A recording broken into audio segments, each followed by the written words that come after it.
are asking the community's assistance regarding anyone who saw not only Kyron, but also who may have seen Terry Horman, his stepmother, and or the truck that she was driving, the family truck that she was driving that morning. Head-spinning breaking news in the Kyron Horman mystery. Kyron's dad pulls the plug on his marriage to Kyron's stepmom, Terry, filing for divorce and taking out a restraining order. Kyron Horman even reportedly moved out of the house and took their 18-month-old daughter with him. Really earth-shaking developments. Gene, Indiana, your question, your thought. Yes, as soon as I had heard about this case, the first thought that popped into my mind was the young Asian girl on the East Coast that was murdered in her laboratory and hid in the walls. And I just wondered if they had thoroughly searched that school and checked out the custodians. Well, Michelle Sagona, let me go back to Cor Harlan. You're there on the scene. You're right in front of the location. Have they checked the school top to bottom? Oh yeah, they've been through every room in this school more than once or twice. It's been thoroughly checked, as has the grassy areas around here. We're sort of out in a rural area just outside of Portland, really, and the building has been checked. The lady mentioned the janitor's rooms there. We all said that when we first heard about this, but yes, the building has been thoroughly checked out. I'm not really aware if they've been inside walls or not and actually deconstructed part of the building to look, but I have it on good advice that they have been through this building thoroughly. Obviously, not to be graphic or gruesome, but if the child was buried in the wall, and we hope this child is found alive, but if the child was buried in the wall, obviously it would become apparent for a number of reasons. Here's my big issue tonight. Is it 3 against 1? Up until now, the two blended families involved with Kyron had showed a united front.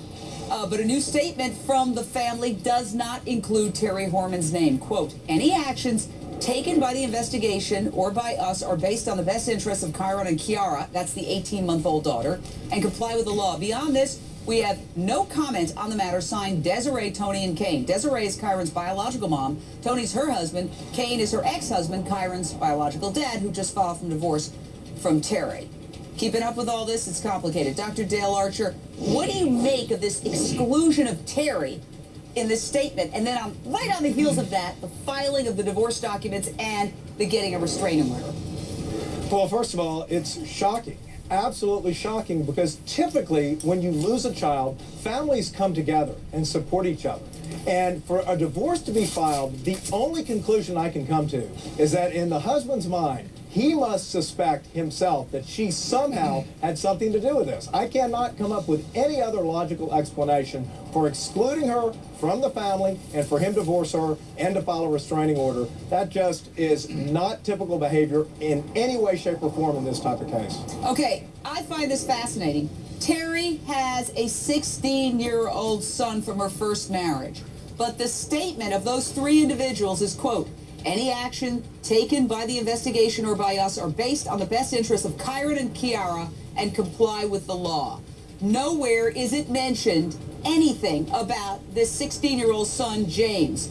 Got to go back to Cor Harlan on this. What do we know about the 16-year-old boy who had been living with Terry and her husband, Kane, Kyron's parents? Well, we don't know very much about him. He has not been very visible in part of this, in the speeches and the meetings with the media that the family had a short, maybe last week it was or so. He was not present at that, and we really haven't seen a great deal. Does he still live with that family? Don't hold me. I don't know exactly, but my best knowledge on that is that he does not live at the residence at this time. I'm not totally sure of that, but I had heard that he had moved on some time ago, maybe to go live with his biological parents in another town a short distance away from here. So that's interesting as well. There's some movement there in the family leading up to all this. You wonder, could that be a factor? Kyron's family is struggling to understand how this little boy could simply vanish from the school. Kyron's biological mother tried to put it into words on Good Morning America. My sister used a phrase with somebody recently. It's like a portal opened up in the school and Kyron just vanished into it. It's a mystery, really. It's very heart-wrenching. Now, this is fascinating. Kyron's mom and stepmother have been friends since way before Kyron was born. When Kyron's divorced mom, you see her in the glasses, got sick and moved to Canada. She's the one with the napkin. Terry, who's holding her, arm like this, volunteered to raise her son, Corman, and then eventually married Corman's dad. But check out the body language at the family news conference a couple of weeks ago. Stepmom Terry, and we saw it there a second ago, hugged and comforted Kyron's mother, Desiree. Okay, and we're going to see that again. But Desiree's arms are crossed. There it is. She doesn't look like she wants any part of this hug. What's the body language analysis, Dr. Dale? I totally agree with you, Jane. It looks like she is folding into herself while her friend is trying to give her comfort. And it almost looked like she is creeped out by the fact that this woman is touching her. Very, very interesting. But I also... Interesting.